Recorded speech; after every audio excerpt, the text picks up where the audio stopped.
What happens when the very laws of nature are forced to clash in a battle that could rewrite the balance of the world itself? When flame meets frost, will one consume the other, or will both be shattered by the storm they unleash? Beneath a sky torn between glowing red and icy blue, the earth trembles as the enchanted arena awakens from centuries of slumber. A massive valley nestled between two mountain ridges begins to split, literally and symbolically, into two stark halves. On the left, molten lava seeps from cracks in obsidian rock, illuminating the terrain with a deep crimson glow. Smoke spirals into the air, forming ash cloud halos above jagged spires.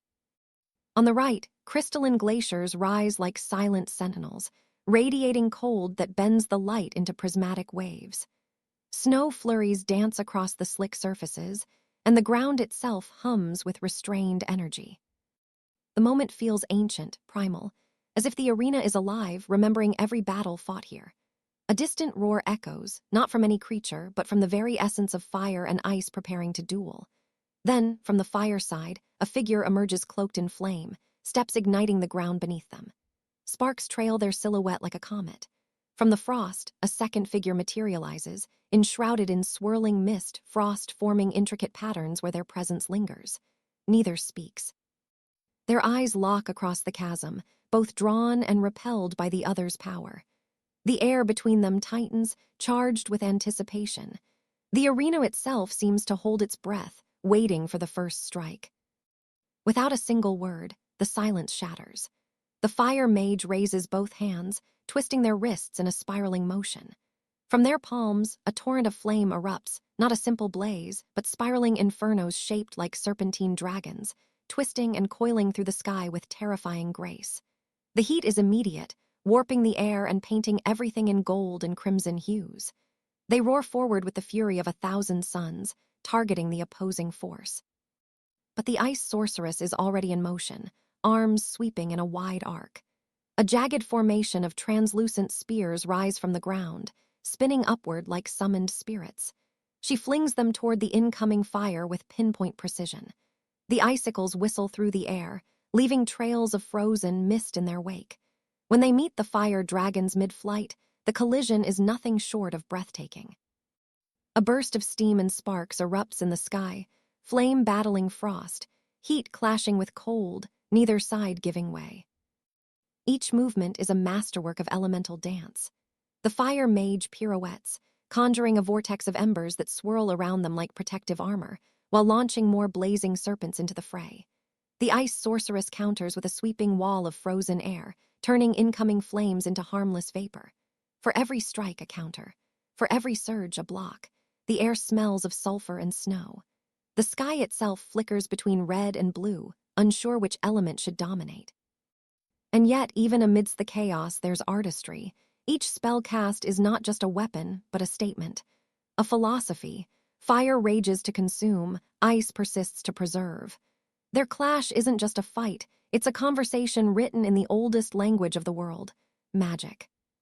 As the intensity reaches a fever pitch, a devastating crack echoes across the valley. The frozen side of the arena, weakened by constant blasts, begins to fracture.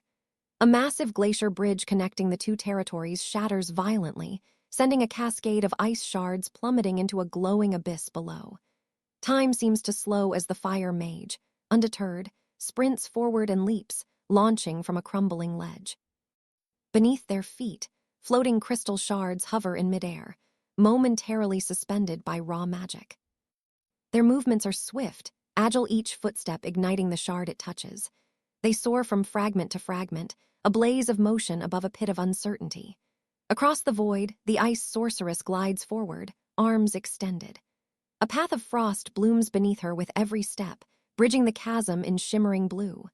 Snow swirls behind her like a cloak, the sheer cold turning the falling ash to diamond dust.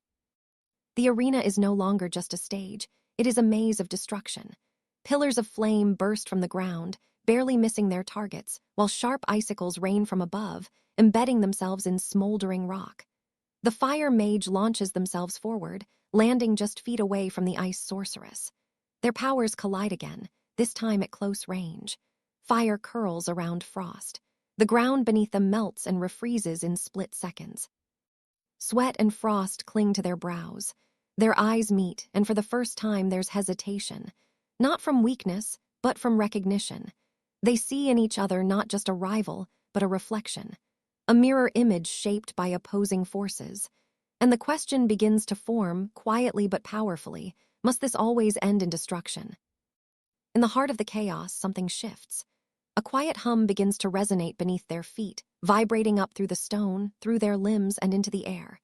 The battle freezes, not in fear, but in realization. A glowing light emerges at the center of the arena, right at the boundary between fire and ice. It starts as a flicker, then grows into an orb. Inside it, flames and frost swirl in perfect synchrony, not fighting, not consuming, but dancing. The two champions step toward it slowly, cautiously. Their faces, scorched by heat and chilled by frost, soften into expressions of awe. The orb pulses with a magic neither of them summoned, as if the arena itself is offering a third choice. One that doesn't demand victory or defeat, but harmony. Time bends. The world narrows to the sound of their breaths and the glow of the fusion orb. They each extend a hand, not to destroy it, but to touch it, to understand.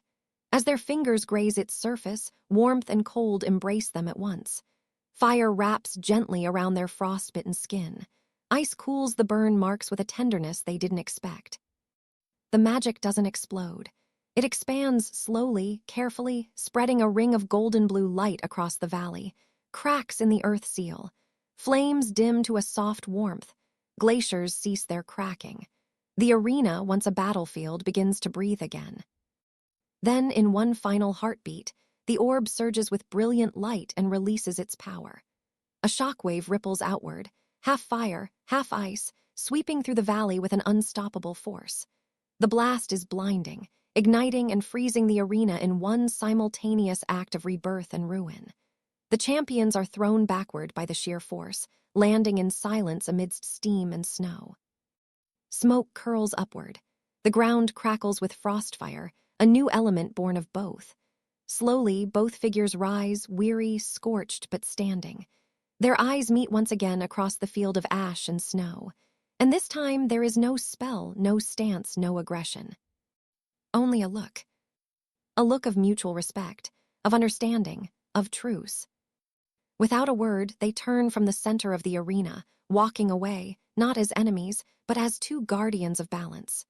Behind them, the orb, now small and pulsing, settles into the earth, waiting for the day it will be needed again. The valley is quiet once more, balanced, and somewhere deep beneath the surface, magic sleeps again. But for how long? If fire and ice can learn to coexist, what other impossible forces might one day find unity?